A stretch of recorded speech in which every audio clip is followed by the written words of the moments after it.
This is Cole at Disability Rights South Dakota. Today is Monday, March 4th, 2024, and we're putting out our weekly bill update.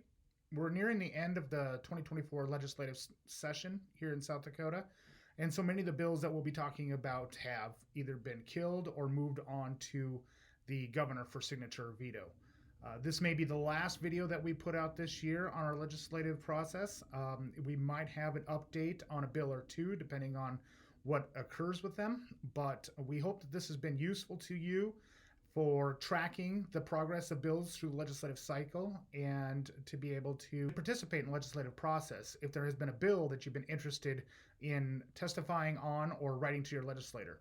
If there's anything that we can do differently next year that would help you in this process, or to better understand the bill, its process through the legislature, or what is occurring with those bills, please let us know at Disability Rights South Dakota. Our number is 605-224-8294, and we'd be happy to talk with you about it.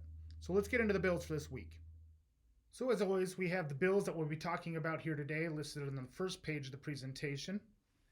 We'll jump right into the first bill that we'll be discussing, House Bill 1082, change the eligibility requirements and exempt value of a property tax relief program for disabled veterans and surviving spouses. This bill would increase the exemption amount of the value of a dwelling from $150,000 to $200,000 and would add a tax index factor to the statute so that the exemption amount could automatically change with inflation. As this bill made it through the legislative process, the committees added an amendment to the bill to remove that automatic inflation related change and passed it through the committee process and was sent then to both houses of the South Dakota legislature, the Senate and the House.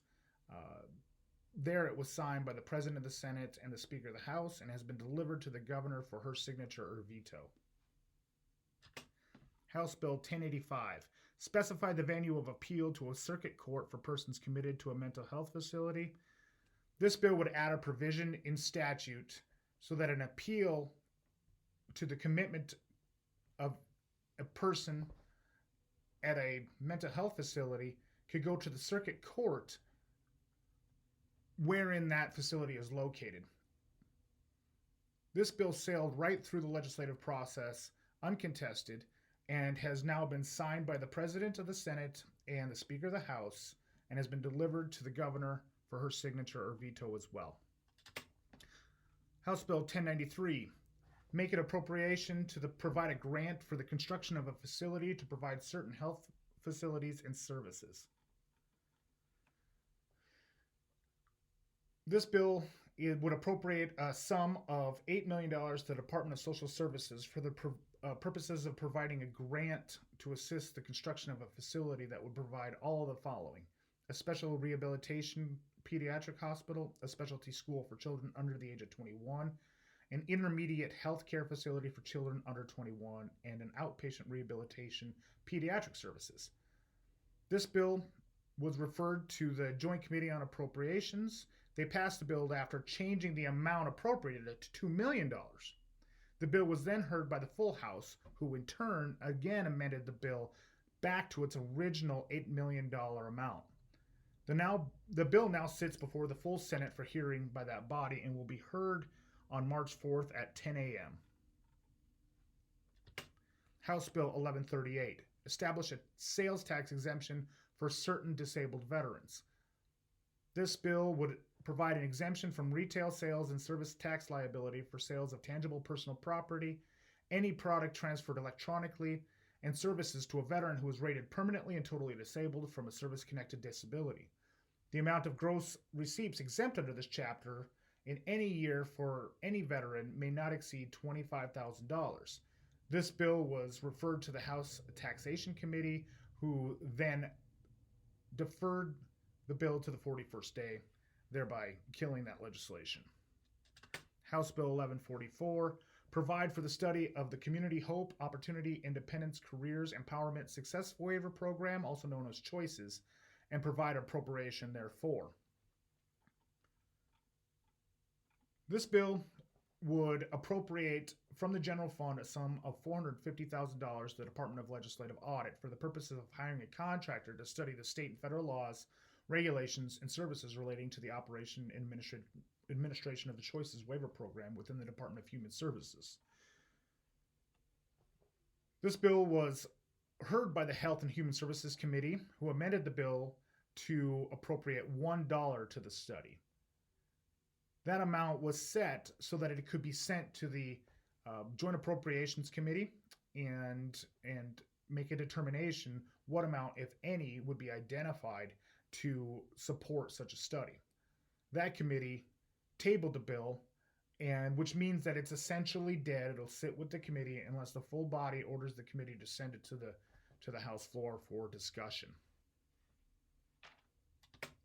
House Bill 1165, institute procedures for addressing the bullying of a student. This would establish procedures for educators to communicate with parents and collaboratively address issues of bullying at school.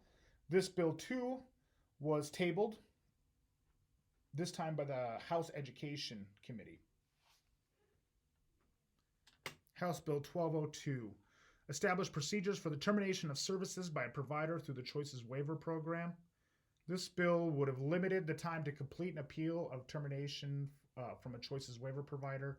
It also would have limited the basis for the appeal to procedural grounds only, and in some cases, terminations of the Choices Waiver supports are immediate, subject to only certain notice requirements.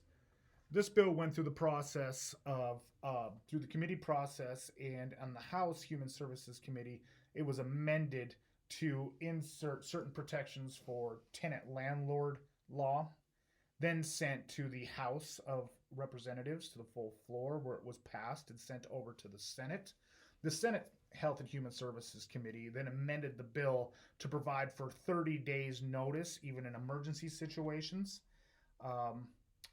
Thereafter, it was sent to the full Senate body, who discussed the matter, and ultimately the Senate voted to kill the bill 11-23.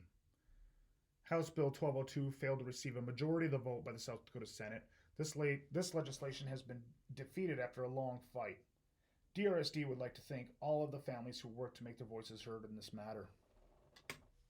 House Bill 1220, allow an appeal of a decision of the Department of Education regarding special education or related services by civil action against the department. This bill would reduce the amount of time that an appellant would have to file an appeal in state or federal court to the decision of an administrative law judge from 90 days, which is what is outlined in federal law, to 30 days, which federal law allows so long as the state has defined a specific time frame. This bill moved through the House Judiciary Committee and passed on an 11-1 vote, and was sent over to the Senate Education Committee. There, the bill was passed by that committee in an uncontested vote, and now has been sent to the governor for signature or veto. House Bill 1230. Amend provisions regarding reports to be done for a guardianship or conservatorship and to provide a penalty therefor. This bill would make it a Class 2 misdemeanor for any person who knowingly provides false or misleading information in a guardian report or conservator accounting. This bill was heard by the House Judiciary Committee. It was amended by the committee, but was not able to avoid defeat and was sent to the 41st day. House Bill 1241, modify the amount of time allowed to an employee to vote in any election in this state. This would have extended the time an employee may take from work from 2 hours to 4 hours, and protects an employee from acts from the employer for taking this time to vote in state or federal elections. This bill, too, was sent to the 41st day. Senate Bill 28 modifies tax refunds for elderly persons and persons with a disability to make an appropriation therefor and to declare an emergency. This bill would designate a sum of $425,000 to the Department of Revenue for providing refunds for real property tax, and sales tax to elderly and disabled persons. a portion of the appropriated sum may not exceed $20,000 that is used for administrative costs of this act. Refund percentages are dependent on household, whether it's single or multiple member households. This bill made it through the legislative process by being referred to the Senate Committee on Appropriations. That committee then referred the bill to the Joint Committee on Appropriations, and they amended the bill and passed it unanimously. The Senate then passed the bill as amended and sent it to the House. The South Dakota House of Representatives waived referring the legislation to a committee because it had already gone through joint appropriations, and it was passed by the House, signed by the Speaker of the House, the President of the Senate, and has been signed into law by the Governor of the state of South Dakota. Senate Bill 46 authorized the disclosure of referral status by the Department of Human Services personnel. This bill would except otherwise provided for in state law, the Department of Human Services may disclose information to referring individuals and entities for the purposes of relaying status of their referral. This bill sailed right through the legislative process, being mostly uncontested, was passed ultimately by the House of Representatives on a consent calendar by a 67-1 vote, was signed by the President of the Senate, the Speaker of the House, and has been signed by the Governor of the state of South Dakota into law. Senate Bill 99, modified provisions pertaining to applying for an absentee ballot application. This bill would provide for an absentee ballot provisions allowing for application for absentee ballot up to the time of the voting office closure or by 5 p.m. on the day prior to the election day, whichever is later. This bill made it through the legislative process pretty uncontested, except for that the Senate added an emergency provision to allow it to be signed into law sooner than otherwise provided. This bill has been signed by the President of the Senate and the Speaker of the House and is awaiting its being sent over to the Governor for signature or veto. Senate Bill 119. Permit the use of tribal identification cards when registering to vote. This bill would add a tribal identification card as a valid form of ID to vote in the South Dakota election and defines a valid tribal identification card. This bill was sent to the Senate State Affairs Committee, where it was amended by the committee members to add language which stated, at the request of a federally recognized Indian tribe located wholly or partially within the state, the Secretary of State shall inform the tribe of the criteria needed to enter into a memorandum of understanding to allow a tribal identification card number to be used on the application for voter registration. After this bill was amended in that way, it was passed unanimously by the committee and placed on the Senate's consent calendar. However, the legislation had been removed from the consent calendar and was debated by the full Senate chamber. The debate on the Senate floor resulted in yet another amendment which stated the law, if passed, would become effective on January 1st, 2025. The bill was then referred to the House State Affairs Committee. That committee heard the bill and amended it with some clarifying language. Upon passage by the State Affairs Committee, it was sent to the House chamber. That body voted to table the bill. There it will sit unless brought back up for a vote by the full House. The bill will fail unless it's removed from the table and voted on.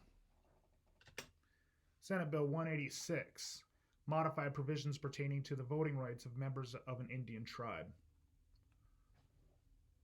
This bill was referred to the Senate State Affairs Committee. It was scheduled for hearing by that committee on February 2nd, but no action was ever taken. The bill has been since withdrawn by the prime sponsor, which means that no action will be taken on this proposed legislation at all. Senate Bill 209, make an appropriation for grants to assisted living centers and nursing facilities for costs related to telemedicine. This bill sailed right through the legislative process like some of the others, pretty much uncontested, and is now sitting with the full body of the House of Representatives and will be heard on March 4th at 10 a.m. Senate Joint Resolution 501, proposing and submitting to the voters at the next general election an amendment to the Constitution of the state of South Dakota authorizing the state to impose work requirements on certain individuals who are eligible for expanded Medicaid. This bill would be basically a recommendation to propose and submit to the voters a springing South Dakota constitutional amendment to create a work requirement for Medicaid beneficiaries who have not been diagnosed as being physically or mentally disabled. This bill was referred to the Senate State Affairs Committee, where it passed out of that body on a 7-1 vote. Having passed through that committee, it was brought to the full body of the Senate, who also passed it. The bill crossed over to the House, who referred the matter to the House State Affairs Committee. That bill also passed that committee on a vote 11-2. It was then sent to the floor of the House, where it received 63 yeas and 7 nays. The bill has now been signed by the President of the Senate and the Speaker of the House and has not yet been sent over to the governor for signature or veto, but will likely happen in the next few days. And so that's it. Those are the bills that we've covered through this legislative session at Disability Rights South Dakota. This will likely be the last of the series of videos for this year that we're going to put out.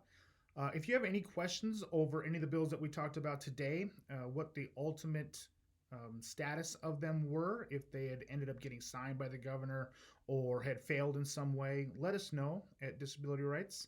We'd be happy to talk about them. And please, if there's any way that we could make this process more clear to you or be more effective in tracking the bills as they move through the South Dakota legislature, let us know. We'd love to hear from you, and it's been a pleasure speaking to you all about these bills and keeping you all up to date. Call us anytime if you have any disability-related questions, but this is going to be a wrap for the South Dakota Legislative Cycle 2024, and it's been a great year. Thank you all very much.